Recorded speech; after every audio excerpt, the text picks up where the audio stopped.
Bienvenidos otra vez a un nuevo Nostalgia, el espacio de mayor convocatoria semanal de nuestra comunidad. Hoy le queremos dar una muy cálida bienvenida a Lorán. Muchas gracias por haber aceptado y por presentarnos parte de tu historia, de tus experiencias en este espacio. Quiero agradecer a todos por apoyar los espacios comunitarios, las actividades que preparamos para ustedes.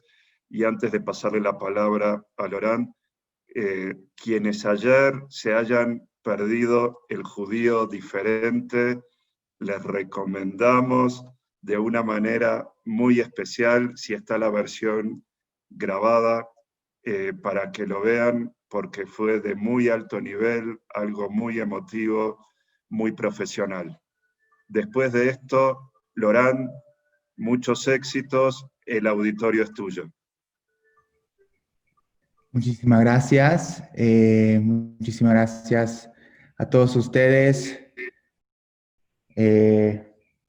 Cuando empezó algún evento formal en el kibutz donde vivía, siempre empezaba con Haverot y Haverim. Entonces, empezamos Haverot y Haverim. Muchísimas gracias por esta invitación. En primer lugar, agradezco al directorio de la comunidad por pensar en mí y por, ojalá no arrepentirse por haberme invitado.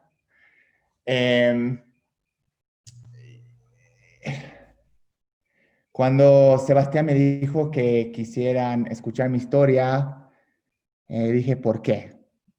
No sé, por qué un chico que viene de Hungría con 33 años, qué cosas tan reveladoras puede contar a personas con unas historias increíbles. Y cada vez que se acercaba la fecha me ponía más y más nervioso. Nunca en la vida conté mi historia a nadie. Eso es la primera realización que hice. Ni le conté a mi esposa, así como les voy a contar a ustedes, porque es la primera vez que hice un retro, digamos, análisis por poco psicoanalítico de lo que significa ser judío en mi caso. Voy a empezar a compartir mi pantalla. El título que le di a la charla, espérense por favor, ¿sí se puede ver? Espero que sí, perfecto. Es mi etos judío multifacético. Vamos a hablar de cada una de estas palabras durante la charla. Quisiera aclarar que la única razón por la cual decidí hacer esto es porque creo que esa comunidad que me dio muchísimo y me está dando muchísimo desde hace ya casi 9 años, es la única comunidad en el mundo con la cual realmente me identifico, ¿sí? Es la comunidad judía que me recibió en mis mejores y peores momentos, ¿sí? En cuanto a mi vida personal. Muchos de ustedes son mis amigos muy cercanos, mentores, amigos de disputa e inspiración. Por eso estoy aquí hoy con ustedes. Lo que les voy a contar es una historia muy dolorosa para mí a veces, ¿sí? Y es una de muchas narrativas. Es una narrativa que construyo constantemente, una narrativa que tiene un cierto espacio dado, un público dado y un momento dado en mi vida, ¿sí? No es mi historia, es una narrativa de varias. Y hoy decidí contar esta narrativa. Esa es la narrativa que hoy por hoy me compone, que es una narrativa fluida, ¿sí? Que constantemente está cambiando y reevaluándose. Complicado. Así que les pido que todo lo que vamos a conversar hoy, luego si tienen preguntas, pregunten sobre lo que cuento y sobre lo que no cuento, por favor no pregunten. Es una narrativa muy personal que a veces roza lo íntimo, pero nunca entra en lo íntimo. Nunca nadie me preguntó cómo es mi recorrido, entonces no sé qué esperan de mí exactamente. La narrativa que voy a contar es una narrativa que basa en un análisis psicoanalítico de un gran educador, Abraham Infeld, quien planteó una estructura para narrar y para reflexionar sobre la identidad judía multifacética. El título contiene la palabra ethos. A mí me gusta mucho la palabra ethos porque se relaciona con la palabra ética. El ethos es una palabra griega que refiere a un cierto modo de comportamiento o ciertos rasgos de conducta humana que forman la personalidad y el carácter de cada uno. El ethos es algo que constantemente cambia, ¿sí? Mi ethos judío, lo que hoy van a ver, es un ethos actual, que está en un proceso de formación continuo. Nunca es estático. Para ese análisis por poco psicoanalítico, utilicé la estructura de una mesa de 5 patas. Una mesa de 5 patas y cada pata significa un aspecto, dimensión o hasta cierto punto identidad diferente en el caso de mi judaísmo. Ahora, esa analogía de una mesa de 5 patas, como les había comentado, es de un gran educador judío sudafricano israelí, Abraham Infeld, quien sostiene que cada judío, para lograr definir y reflexionar sobre su identidad, necesita vincularse con 5 aspectos de su judaísmo.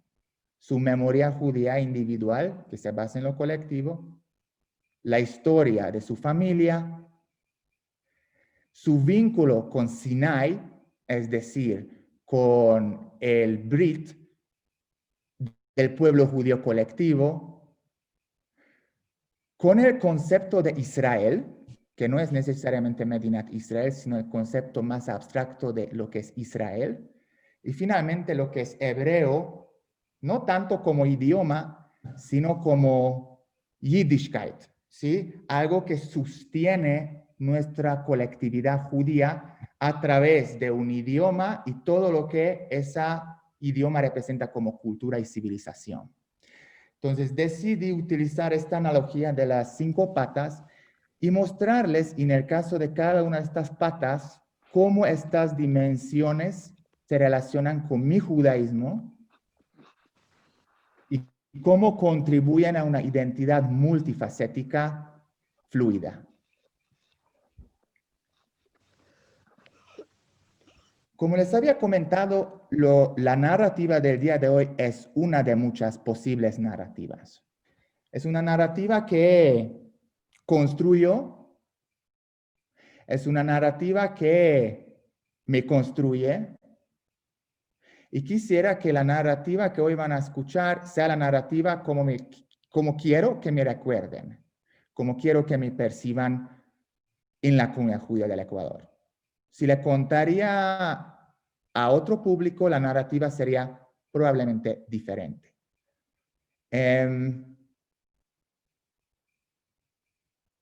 todos nosotros como seres humanos queremos llenar vacíos y encontrar sentido en cómo nosotros nos conectamos con el pasado hacia una orientación sólida en el futuro.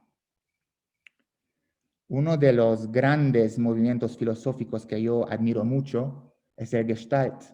¿Sí? Es un movimiento filosófico psicológico que proviene de Alemania, que dice que cada narrativa existe para encontrar un sentido en la vida que nos rodea. Y nosotros estamos simplemente construyendo nuestra narrativa de diferentes pedazos que nos rodean para dar sentido a nuestra existencia. Yo creo que en el caso de mi identidad judía es el caso. Es el caso que da sentido a mi vida y mi tarea de un educador judío en el siglo XXI. Reitero, la narrativa que van a escuchar es una de muchas posibles narrativas y todo lo que aparece, lo explícito es lo que importa y lo que no aparece, lo oculto, es lo íntimo. Empezamos con memoria. ¿Qué es la diferencia entre memoria e historia? Porque el pueblo judío se relaciona con esa obligación de recordar siempre. En otras palabras, porque el pueblo judío no tiene tanta historia como memoria colectiva. La diferencia es que la historia es simplemente saber lo que pasó. La memoria es preguntar cómo lo que haya pasado, tiene que ver conmigo, con lo que soy hoy, con el fin de tener sentido. Yo vengo de un país que se llama Hungría. Hungría se llamaba la tierra de Agar en la época medieval entre los judíos ashkenazíes. Quizás sabían algunos de ustedes que en Ashkenaz los diferentes países y regiones se nombraban de acuerdo a personajes bíblicos, generalmente de acuerdo a la primera letra del país o región. Hungría se convirtió en la literatura rabínica medieval ashkenazí como la tierra de Agar, la primera esposa de Abraham Avinu. Yo vengo de la tierra de Agar, un país donde el antisemitismo ha sido, y a mi modo de ver, a seguir siendo, una de las tradiciones transversales de la civilización húngara. Yo digo esto porque mi vida es testimonio de esto y también el hecho que soy historiador me permitió estudiar en profundidad la historia del judaísmo húngaro y de la colectividad judía húngara. Desde hace 800 años que existe presencia judía en Hungría, en el pleno corazón de Europa. Este es un mapa en yiddish, hecho en Hungría hace más o menos 120 años atrás. Yo veo una ciudad que se llama Budapest, o en la época de Herzl llamada Budapest, donde el 20% de la población de aquel entonces era judío. Hungría dio lugar a muchísimas corrientes y personajes muy importantes de nuestro pueblo. Entre ellos Theodor Herzl, ¿sí? El fundador del sionismo político. También dio lugar a muchísimos movimientos hasídicos, como el movimiento de Kaliber. El Rebbe de Kaliber está en el centro, homenaje a Mendel, sobreviviente de Auschwitz. Y John von Neumann, el gran científico, quien realizó contribuciones muy importantes a la física cuántica, ciencias de computación, economía. Con estas tres imágenes lo que quisiera es demostrar qué tan rica, diversa y contradictoria es la presencia judía en Hungría y cuántas otras historias paralelas existen y pueden existir que nacen en Hungría y que llevan a diferentes partes del mundo, a diferentes judíos con diferentes historias. Por supuesto, en Hungría también se mantuvo por muchísimos años uno de los movimientos judíos más importantes que afectó a mi familia, que influyó sus decisiones y hasta cierto punto influyó en lo que soy hoy, que es el Bund. Me imagino que varios de ustedes escucharon del movimiento político antisionista, yiddishista, que nació en 1897 en Lituania. Polonia, el Imperio Austrohúngaro fueron también centros muy importantes del Bund, que es un movimiento que radica en la negación, ¿sí?, de la identidad judía religiosa, la negación de las tendencias sionistas, que fuertemente mantuvo la idea de que el judío, su rol principal es liberarse, ¿sí?, de las cadenas del capitalismo, del yugo capitalista, y a través de la revolución del proletariado, liberarse como pueblo y ayudar a liberar a los otros pueblos oprimidos en Europa y eventualmente en el mundo. En otras palabras, es un movimiento judío marxista comunista. Yiddishista, es decir, que negaban su vínculo con el hebreo, lo despreciaban y utilizaban el yiddish como primer canal de comunicación y también canal cultural, es decir, producción artística.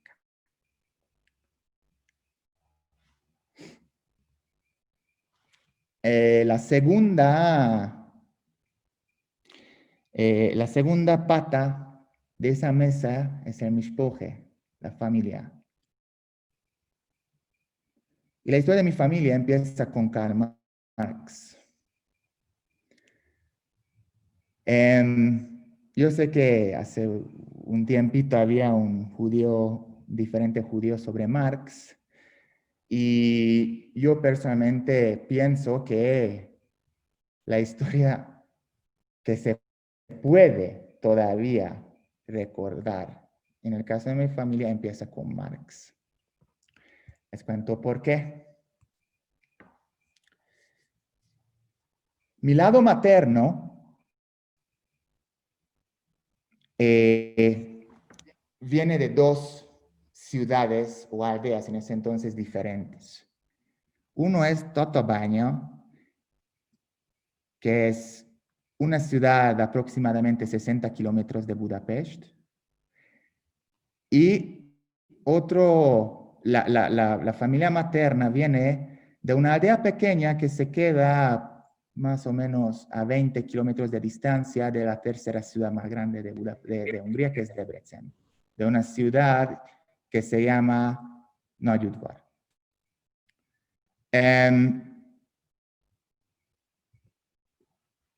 Esta es una foto que se tomó en los años 30 en Bruselas.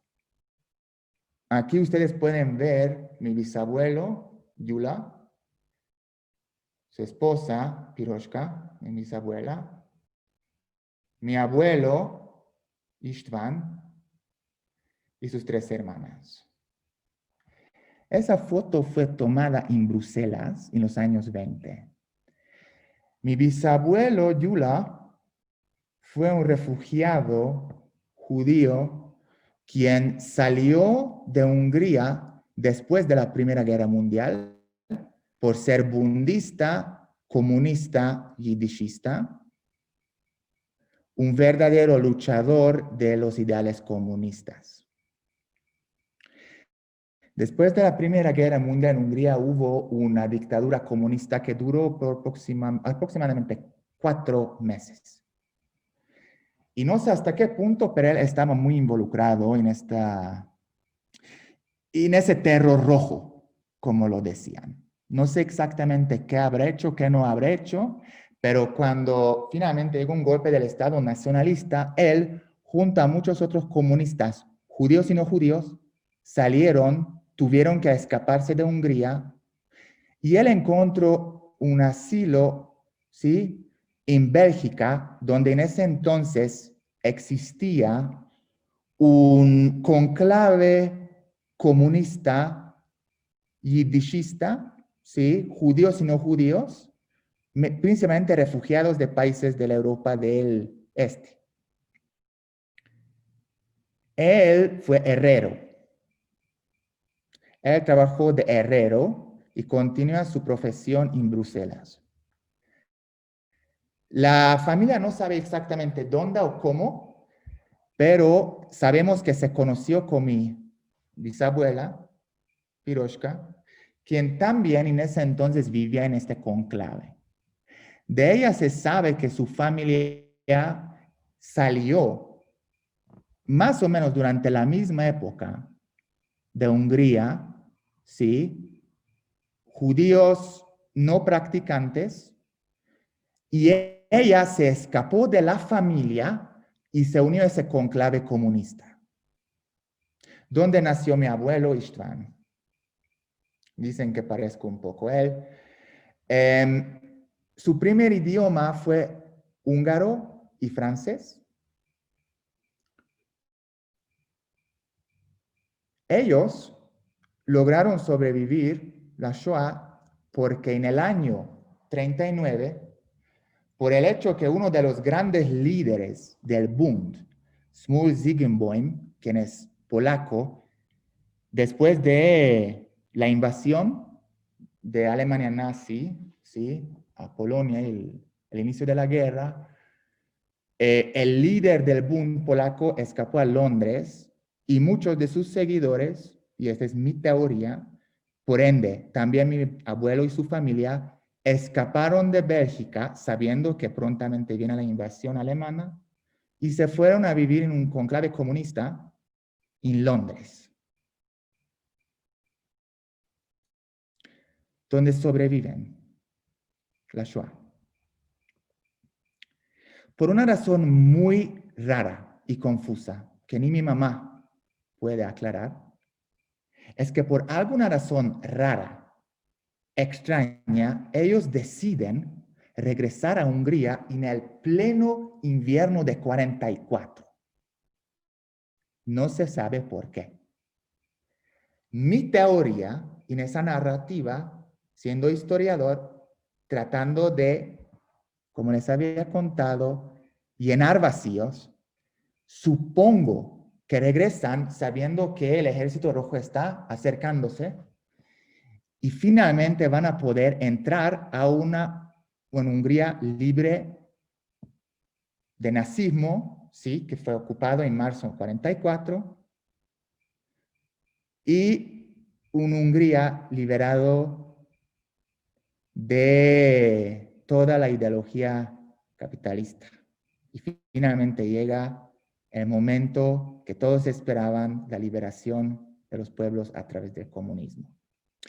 Ellos llegan de vuelta a su ciudad natal, a Tatabánya, donde en un día del invierno, eso es todo lo que se sabe, un joven húngaro nazi que pertenecía al movimiento Nyilas, que es un movimiento proto-nazi nacionalista, le dispara a mi abuela por comunista y sabiendo que es judía, y muere ahí en 44.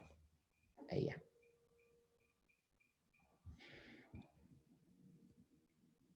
Mi bisabuelo se queda con la familia en Totobagno para el resto de su vida y se convierte en uno de los grandes líderes importantes del movimiento comunista de su ciudad.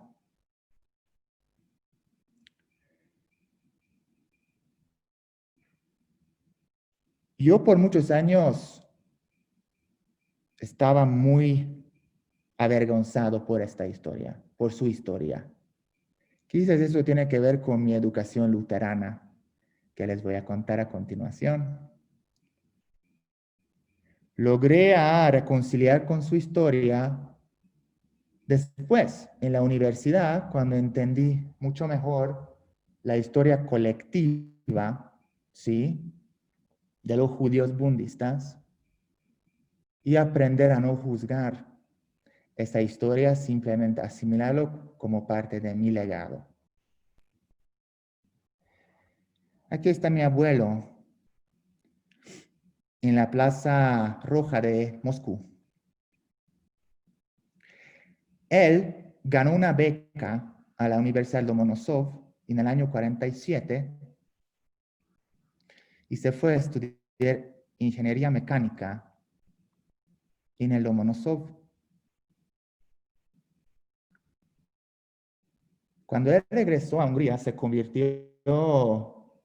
en uno de los grandes líderes económicos de la industria metalúrgica de Hungría. Fue hasta el día de su muerte un comunista verdadero, una persona que negó todo tipo de vínculo con su judaísmo, que negó todo tipo de posibilidad a mi madre que conozca lo que es judaísmo. A ver. En esta foto ustedes pueden ver mi abuela materna, Emma, mi bisabuela, Rosa, y mi bisabuelo, Sándor. Su historia está cubierto con neblina. Lo que se sabe es que ellos, más o menos en los años, perdón, en la época de los 20, por alguna razón que mi abuela nunca nos quiso contar, decidieron convertirse del judaísmo y convertirse a ser luteranos, que es un movimiento protestante cristiano. No se sabe por qué. La única cosa que se sabe es que mi bisabuelo logró obtener un muy buen trabajo con esto y logró trabajar para la iglesia luterana de su ciudad y convertirse en uno de los mayordomos que cuidaba las tierras de la iglesia luterana. Es importante entender que la iglesia luterana de Hungría fue una de las excepciones de las iglesias luteranas de Europa, quienes fueron muy proactivos en cuanto a la obra social que hacían con gente necesitada, y había una gran ola de conversiones y convertirse a ser luteranos, ¿sí?, durante los últimos 20 años del siglo XIX y los primeros 30 años del siglo XX, principalmente entre judíos seculares, porque ellos lo veían esto como una oportunidad para crecer. Nunca nadie me contó esto. Este es otro pedazo que yo construí mi narrativa para entender lo que pudo haber pasado. Para cortar esto un poquito más, hacerlo más conciso, todos ellos, Sándor, Ruja y Emma, mi abuela, sobreviven, porque ellos lograron mantenerse con un perfil muy bajo en una de las campos, ¿sí? Una de las tierras que tenía la iglesia luterana en el este de Hungría, y fueron quienes cuidaban los animales, ¿sí? De esta hacienda luterana. Por ende, la persecución no llegó donde ellos. Pero sí llegó donde el hermano de mi abuela, Sándor Jr., a quien le mataron los nazis cuando entraron durante la primavera de 44 a Hungría. Él estaba estudiando en un liceo luterano en Nadudvar. Y según mi abuela, les hicieron sacar a todos los judíos conversos de la clase, niños de 14 a 16 años, y les llevaron a un campo de minas para recoger las minas para que los tanques alemanes puedan avanzar. Y él murió en este campo de minas porque explotó.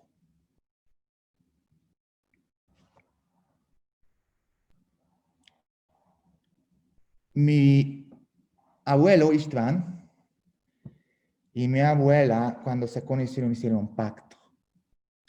Nunca, jamás hablar de las vicisitudes y las vergüenzas que su familia enfrentó en cuanto al judaísmo y la persecución.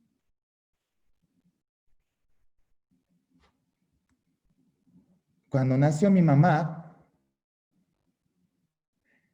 mi abuelo ya era un nuevo hombre, un hombre muy pretencioso en cuanto a su carrera, un hombre que tomó este juramento y que realmente vivió de acuerdo a los ideales comunistas hasta el día de su muerte.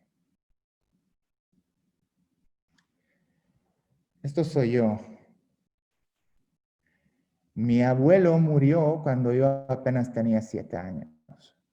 No me acuerdo mucho de él. Y es la persona que más me gustaría conocer. Porque hay muchas preguntas.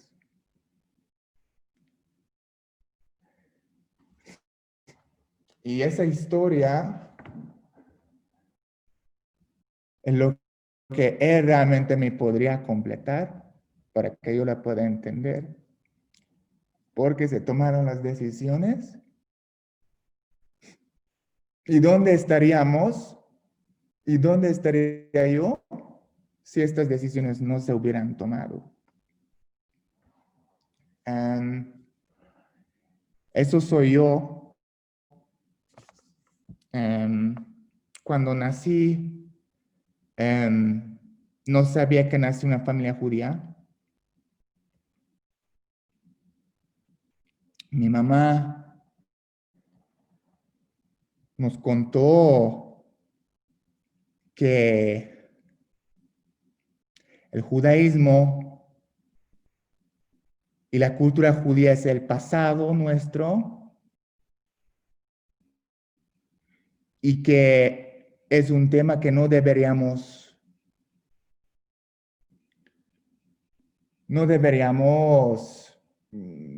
preguntar sobre esto, como que es algo que no nos concierne. Somos niños, estudiemos, preocupemos por nuestro futuro. Gracias a ese vínculo luterano que tenía el lado materno, me lograron meter a uno de los mejores colegios privados de Budapest, que es un colegio luterano. En Hungría la educación privada, que es casi no existente, entonces, por la calidad de los colegios, digamos, del sistema nacional público, entonces fue una gran oportunidad que haya podido ir a este colegio luterano, ¿no? Donde yo, por primera vez, me encontré con mi propio judaísmo. De manera muy, muy empírica, pero a la vez muy fuerte, que fue por el hebreo. En los colegios luteranos tienen una característica de enseñar idiomas que generalmente no se enseñan en otros colegios, entre ellos el latín y el hebreo bíblico. Y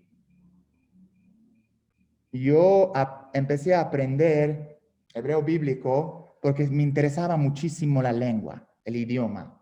Es importante entender que mi mamá toda la vida ha sido atea y me metieron en este colegio por las oportunidades académicas que me daba este colegio. Habían chicos judíos, católicos, luteranos, de todo tipo de estudiantes. Podemos imaginarlo como el colegio Einstein, con una ideología importante basada en una cultura, en este caso la luterana, donde sí habían clases de religiones diferentes, pero no eran obligatorios. Yo, sin embargo, tomé las clases de religión porque me interesaba y también porque podía acercarme más al hebreo. Entonces, a los 14 años empecé a aprender hebreo bíblico y me encantó. Me encantó el hebreo bíblico y me empezó a fascinar la Biblia. Me empezó a fascinar la Biblia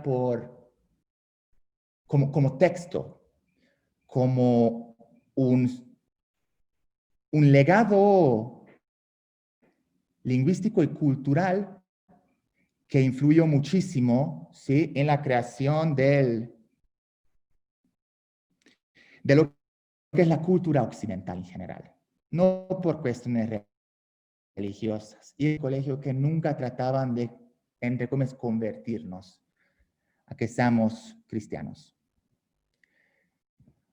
Otro encuentro que tú, Sebas, ¿cuánto tiempo tengo? Perdón por la pregunta.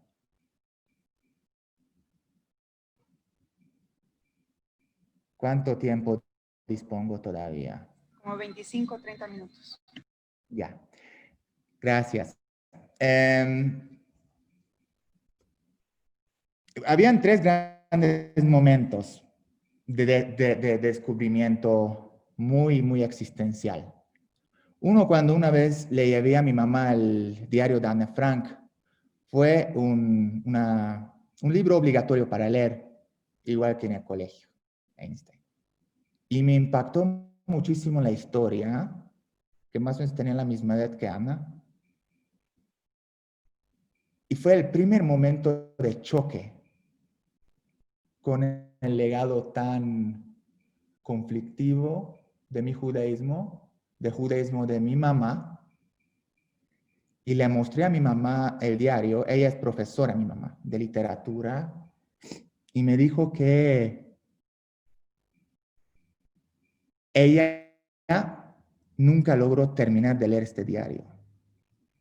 Porque ella también lo leyó cuando era niña.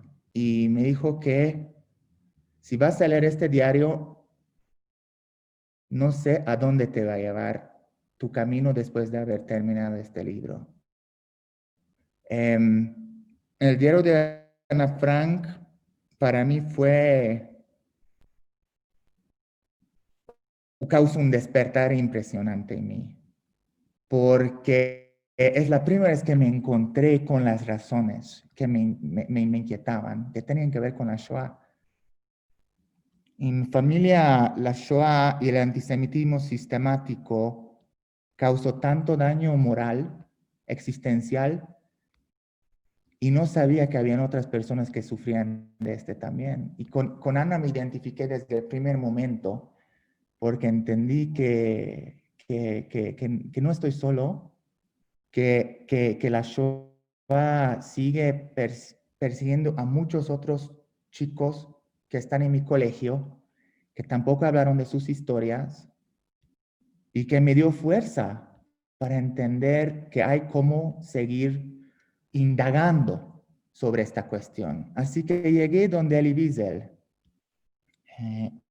Y cuando leí La noche por primera vez, sentí que este es mi camino. A través del dolor, a través de entender que realmente a través de la Shoah voy a poder entender mejor qué es lo que pasó con mi familia y por qué tanta oscuridad y tantos secretos y tanta vergüenza. En esa época recién Bet Chabad, la casa de Chabad, abrió sus puertas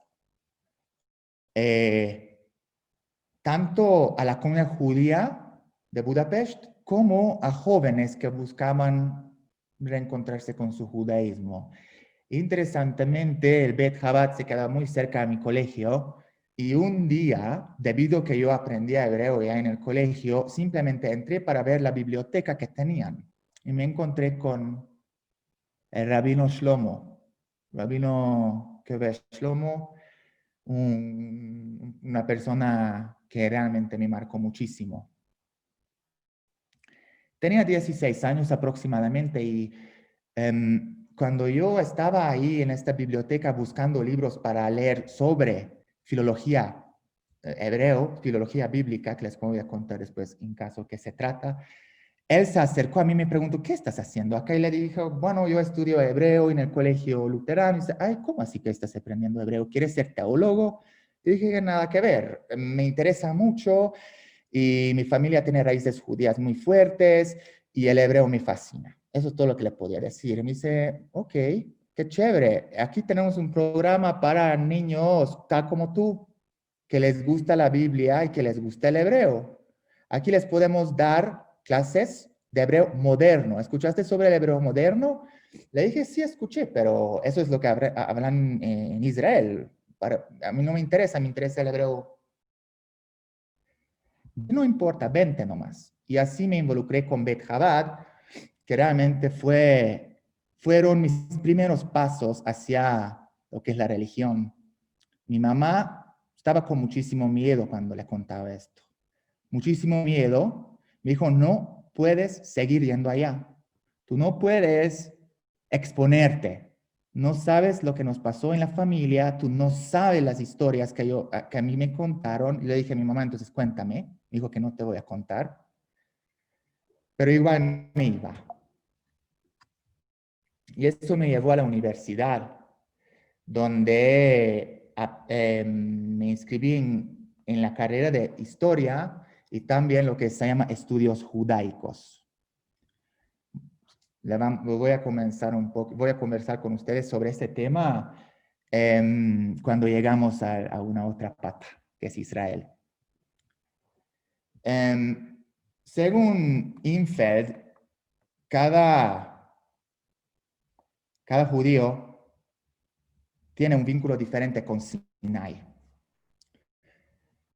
Para mí personalmente, uno de los momentos más importantes de este Brit no es tanto el tema de las mitzvot, tampoco tanto el tema del inicio de la historia colectiva del pueblo judío, sino lo que a mí me marca mucho cuando pienso en Sinai es el pacto que hicimos como pueblo para ser Or Legoim, para ser luz entre las naciones y mejorar el mundo. El Tikkun Olam.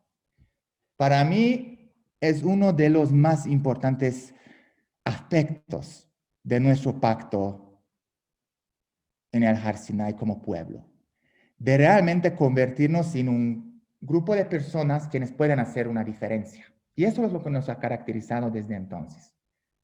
Y yo encontré esa dedicación a través de mi afán y pasión por la educación. Esa foto se tomó más o menos cuando yo tenía 12 años en una conferencia de profesores. Mi mamá, hasta el día de hoy, es profesora de literatura y de historia. Mi padrastro, él ya se jubiló, él es profesor de tecnología.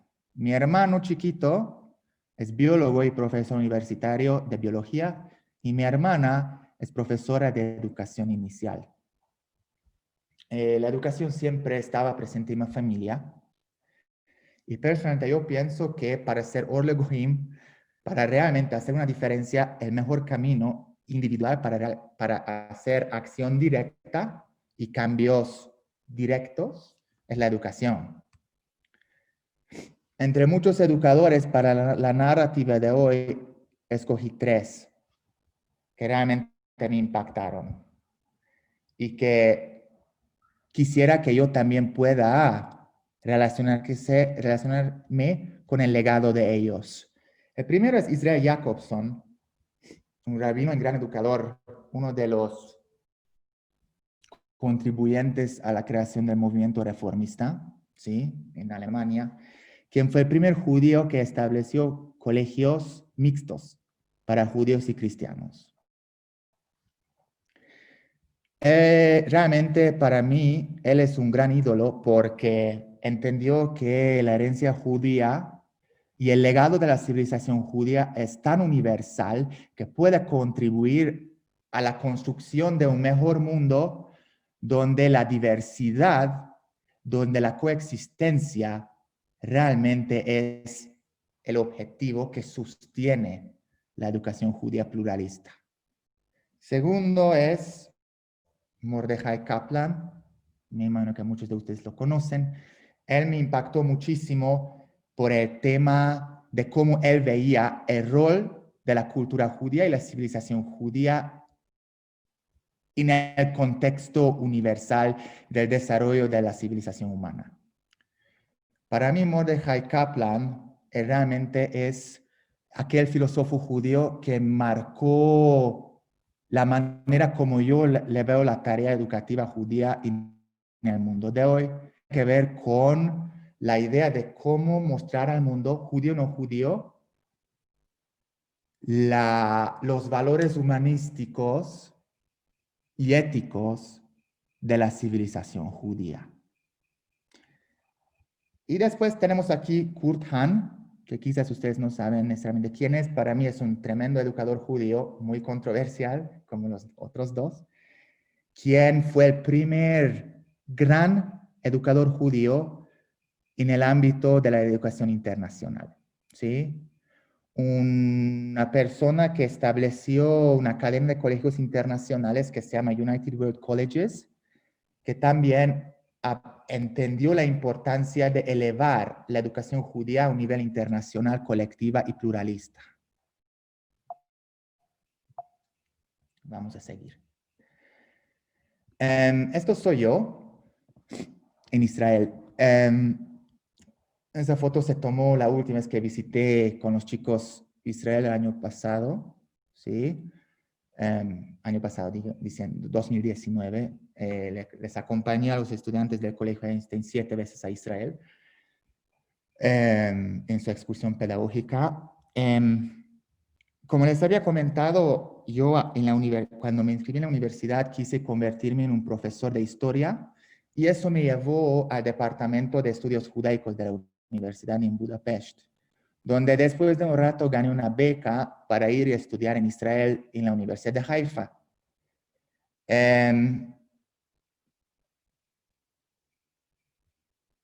Israel para mí, que es la cuarta parte en este caso, se relaciona con otro despertar en esta narrativa.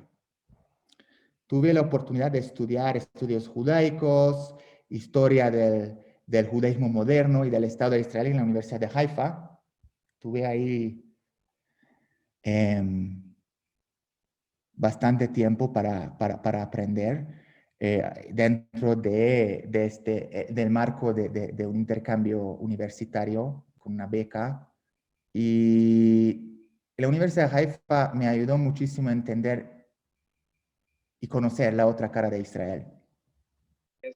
Si no sabe, la Universidad de Haifa es una de las universidades más liberales, más progresistas en Israel, donde yo por lo menos presencié una coexistencia hermosa entre israelíes judíos, entre israelíes árabes y estudiantes judíos y no judíos internacionales. Me involucré muchísimo en la unión estudiantil Siempre me encantaba la política y las diferentes uniones estudiantiles también en el colegio.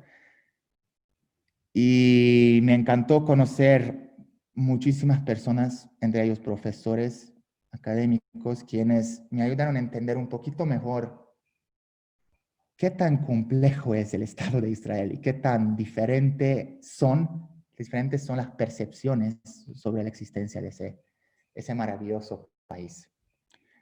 Ahí me involucré con Meretz, que es un movimiento político israelí.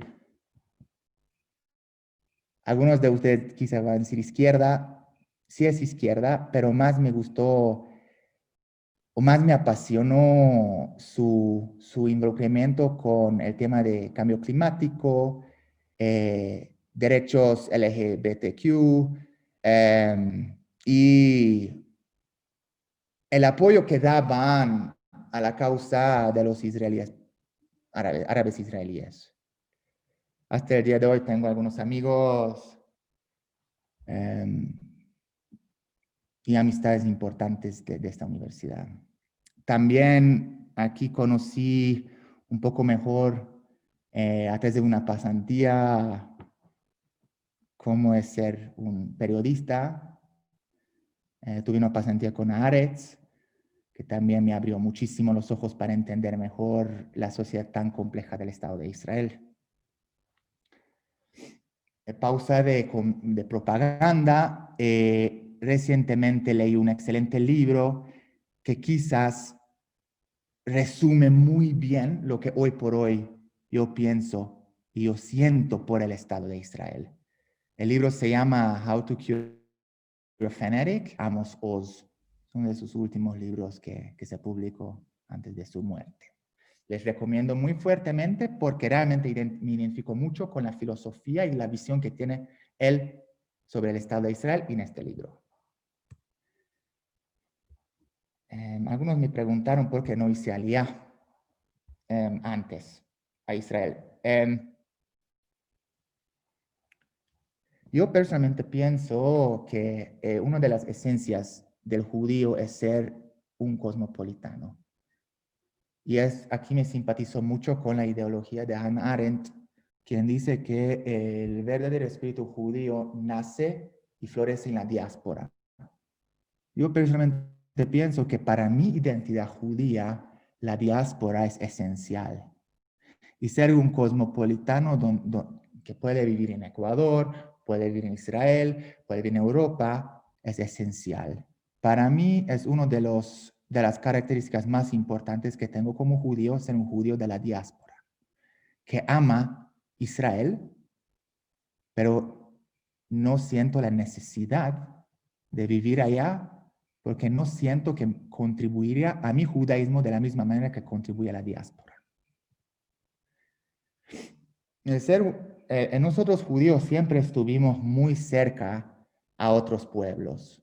Esa es la evidencia de mi propia historia también, que fuimos a veces sujetos y otras veces dueños de las diferentes corrientes, pero siempre estuvimos cerca a otros pueblos. Siempre nos dejamos influir por los otros pueblos y siempre influimos a otros pueblos. Nuestro pueblo es un pueblo esencialmente sincretista. Nosotros sintetizamos y sincretizamos todo lo bueno y lo integramos en nuestra cultura. Esos son dos libros que también les recomiendo para que lean. Son de Simon Chama, que justamente tiene ese mismo acercamiento. Una historia sincretista del pueblo judío.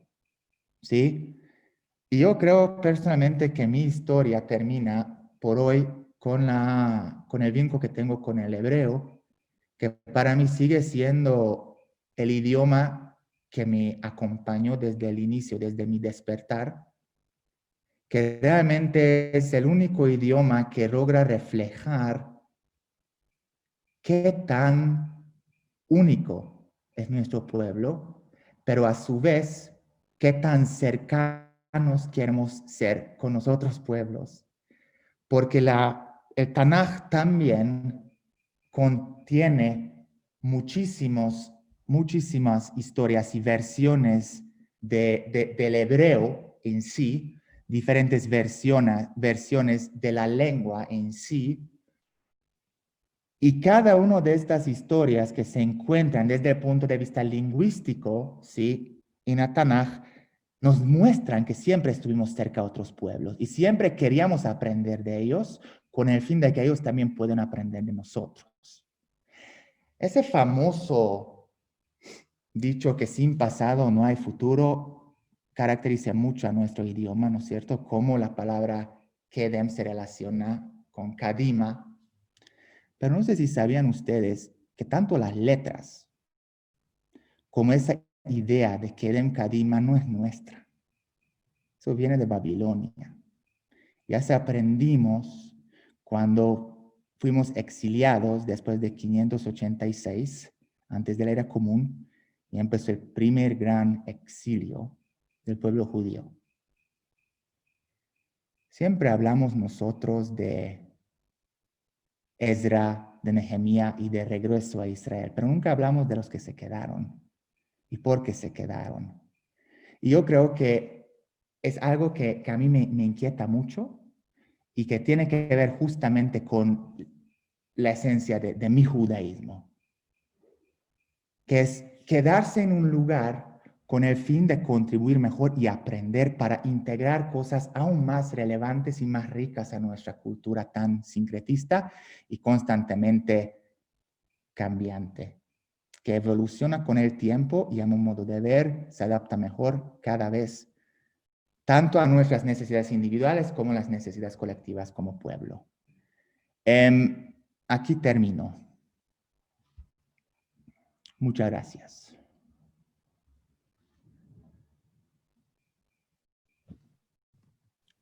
Bueno, ahora sí podemos abrir nuestros micrófonos y hacer preguntas, comentarios.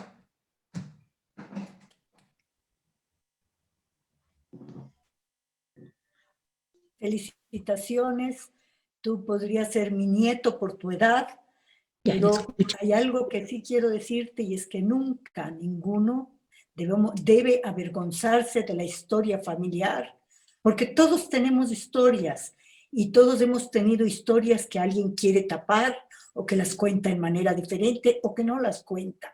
Así que te felicito, creo que eres una maravilla, no te conozco personalmente, pero eres muy jovencito todavía y tienes mucho por vivir y una maravilla. Bravo. Gracias. Muchas gracias, Teresa. Loran, yo te quiero preguntar algo. Tuve la suerte de estar en Hungría y tuve la mala suerte de ver el antisemitismo en la calle. ¿Sí? Nos insultaban, entramos en un bar y había mucha gente y cuando entramos un grupo de latinoamericanos se fueron todos. ¿Cómo fue eso de acercarte al judaísmo en un entorno tan álgido? Por Jutzpah, diría yo, porque yo lo veo el despertar como una rectificación de la historia de mi familia. Yo siempre era el revolucionario de la familia y yo creo que debía esta rectificación a la historia, a mi bisabuelo, que fue, creo que, una víctima de su zeitgeist, ¿no? de ese entorno y contexto histórico suyo. Fue una víctima. Y siento que el pueblo judío y muchos personajes judíos a lo largo de su historia lograron hacer rectificaciones. Y mi rectificación fue el retorno a la civilización judía, no a la religión. Eso quiero recalcar. Yo no soy religioso. Yo no pienso que el judaísmo es religión. Es mucho más. Es civilización. Una civilización que es esencialmente controversial, pero eso es lo que nos sostuvo por tanto tiempo, porque damos espacio a todo y a mucha discusión y a muchas realidades. Aquí hay lugar para todo mientras eres parte de la familia. Así veo yo esta situación. Y quizás ustedes me cuestionan por qué no es la religión, Porque muchos judíos, digamos que despiertan y hacen una chuvá, van con lo religioso. Y quizás yo hubiera hecho lo mismo si no hubiera sido por mis estudios universitarios. Yo tuve una época muy religiosa con Chabad, entre los 17 y 19 años. De ahí tengo todos los rezagos hasta ahora, rabino, de los rezos. Por esto lo sé, no porque me los enseñaron. Yo recé con los más duros por 2 años, Shomer Shabbat. Y quizás me hubiera quedado allá, no sé. Pero cuando realmente empecé a leer, otros grandes, entre ellos mi gran rabino, Friedrich Nietzsche y Franz Kafka, aprendí que Dios está muy lejos. Y yo todavía tengo mucho tiempo para alcanzarlo. No es mi prioridad. Mi prioridad es hoy y ahora. Ayudar a mis chicos, a mis estudiantes a despertar a su realidad. Por ahí quisiera que la educación se una con esto. La educación es un acto de revolución. Es un acto de resistencia y un acto de liberación. Tal cual como dijo otro gran rabino, Paulo Freire.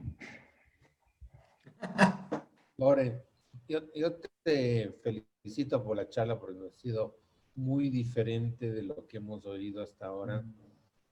Muy abre ojos. Quisiera preguntarte, porque no lo has mencionado en esto, ¿cómo llegaste al Ecuador? Llegué por una persona que está aquí, se llama Lea. Lea es uno de mis grandes mentores de acá de Ecuador. Y en aquella época yo tenía un negocio en Hungría. Vendía artesanía latinoamericana, entre ellos ecuatoriana también. Y un día, mientras estaba vendiendo en ese mercado de pulgas, Lea vino y se acercó porque vio la bandera ecuatoriana y me dijo que de dónde es todo eso y quién eres tú. Entonces empezamos a charlar. Yo dije que yo conozco Ecuador, me gustaría algún momento regresar.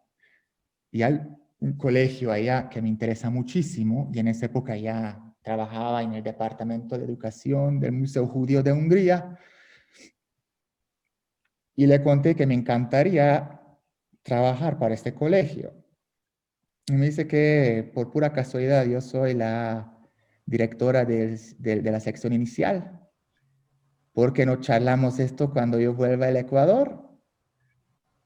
Y esto es historia.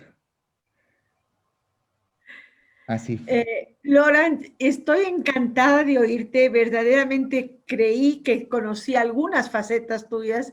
Esta no la conocía y ahora entiendo un poco más tu manera de ser, que siempre la he admirado. Y qué suerte que llegué al mercado de pulgas en Hungría en uno de mis viajes y tuve la suerte de conocerte y traerte al Colegio Einstein. Yo siempre riéndome le digo a Daniel Berger del colegio que él debía haberme pagado mi paseo a Hungría porque fui y te recluté, pero bueno, sin eso mi paseo a Hungría fue divino y el encontrarte a ti en un mercado de pulgas fue maravilloso. Y gracias por esta apertura tuya el día de hoy, que me hace sentir un poco más y conocerte un poco más lo valioso que eres. Muchas gracias, Laurent. Con gusto. La última vez que conté algo parecido fue en un bedín, porque en ausencia de papeles y tanta negación, yo tuve que hacer un proceso de conversión. Por eso. Entonces, cuando yo estaba en el bedín y le contaba esa historia, todavía con Alejandro Mlinsky, al bedín, pero me dicen, vos sos yehudí.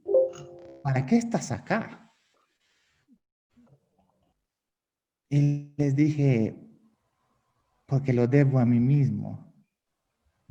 Yo debo esto a mí mismo. No es suficiente.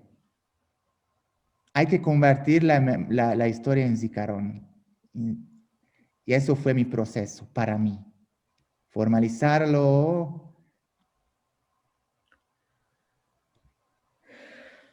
Y ustedes saben, es una historia muy, muy controversial, pero creo que entrelaza con el tejido de la historia de la comunidad judía del Ecuador, porque también tiene que ver con el tema de un refugio. Para mí la comunidad judía es un refugio donde más allá de mi esposa, ustedes son los únicos que realmente me entienden, hasta cierto punto mejor que mi propia familia. La relación con mi mamá sigue siendo muy conflictiva. Ella reconcilió con la idea, prende velas de Hanukkah, conmigo nunca hacía. Una vez la quise llevar a la sinagoga de Dohain, que es la sinagoga más grande de Hungría, la segunda sinagoga más grande del mundo, para un Rosh Hashanah, y llegamos y no pudo entrar. Se quedó afuera, sentada, y me dijo, yo no entro ahí yo. Si entro, no salgo más. Es horrible vivir así, con un peso existencial y una falta de poder reconciliarse con el pasado. Mi hermano nunca se interesó. Él estuvo aquí en nuestra boda.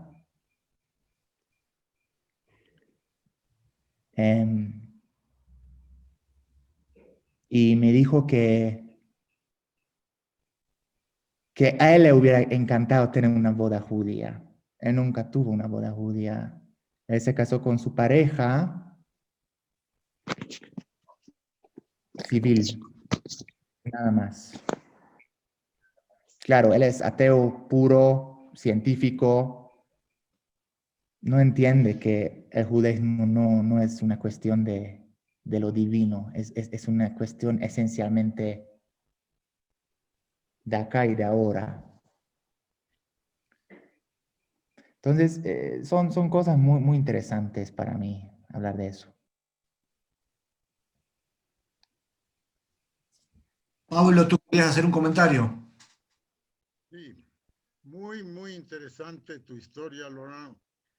Obviamente yo tampoco te he conocido desde ese punto de vista, pero como uno de los fundadores del Colegio Einstein, me alegro muchísimo que estés en el colegio, porque tu perfil, tus ideas, esta misión de Tikkun Olam, el pluralismo y la no religiosidad calzan perfecto en lo que es el Colegio Alberto Einstein. No te puedo jurar que no voy a volverme religioso. ¿Quién sabe? Es parte del pluralismo, es parte del pluralismo, con tal de que no trates de los demás. Eso es lo importante. Así es. Así es. Yo amo la religión judía. Es una fuente de inspiración y un sujeto a mi estudio.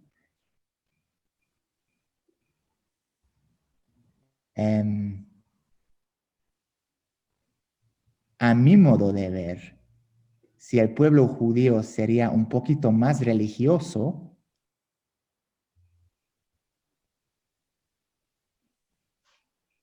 pareciéramos más a cualquier otra cultura y civilización. Y eso no es necesariamente el fin. Yo creo que necesitamos tener ese cuestionamiento existencial en todos nosotros y estar ahí Yom Kippur y pedir a un Dios que ni siquiera existe, a mi modo de ver, que me disculpa. Y lo hago con fe. Lo hago con fe. Lo hago con fe porque siempre está la incertidumbre allá. Quizás algún día voy a decir que Rabino tuvo razón y sí hay un Dios. No sé. Lo dejo porque hay muchos vacíos en mí y acepté a vivir con estos vacíos y interrogantes. Y uno de estos es mi relación con lo divino. No lo incluí en mi narrativa porque no tengo narrativa. No tengo relación con lo divino. Si tendría, estaría muy molesto. Si hay un Dios, le interrogaría mal plan. Sí.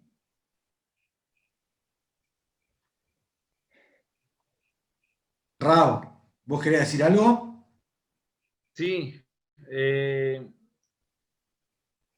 tenemos una relación larga por diferentes espacios que compartimos y en el espacio de Talmud Torah conocí, como dice Lea, una faceta muy interesante y hoy tuvimos la oportunidad de conocer un poquito más.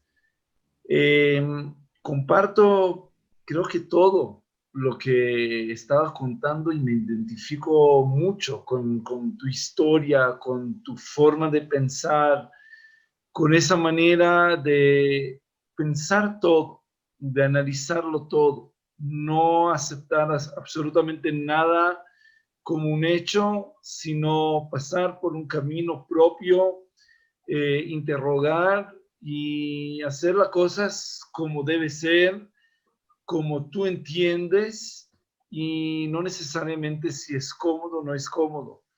Y me identifico mucho con tu historia, con tu manera de ver las cosas. Eh, bueno, para mí también es algo que me deja con mucho pensamiento. Eh, es un encanto tenerte en la comunidad y creo que esa riqueza cultural que tenemos es debido a gente como tú que forman parte de ese intelecto comunitario, de esa memoria de nuestra colectividad y para mí de verdad es un orgullo muy grande. Así que sigamos adelante. Tenemos muchas generaciones de niños que debemos educar a la pregunta, al signo de interrogación y no al signo de admiración. Así que, bueno, te agradezco mucho de verdad. Muchísimas gracias, Rabino. Bueno, le agradezco en nombre de todos nuevamente a Loran, ¿sí? al Moré de Talmud Torah, al docente del Colegio Einstein y al amigo. Y les recuerdo a todas las damas de la comunidad judía del Ecuador la actividad de Rosh Hodesh de mañana de nuestra querida Rabinit Andy Koren. Y los invito a que el próximo martes en Judío Diferente Judío conozcamos juntos la historia de Maimónides y el próximo Nostalgia es sobre un querido socio y amigo, Jonathan Umpierres Atas. Vamos a también a conocer una historia muy, muy diferente. Así que nuevamente a todos gracias por participar. Loran, muchísimas gracias nuevamente y nos seguimos viendo en nuestras actividades comunitarias. Chau a todos. Un placer nuevamente.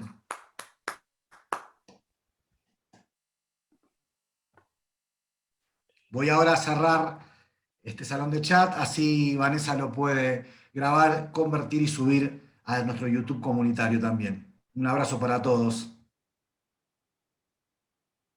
Van, ¿estamos? Excelente. Estamos listos.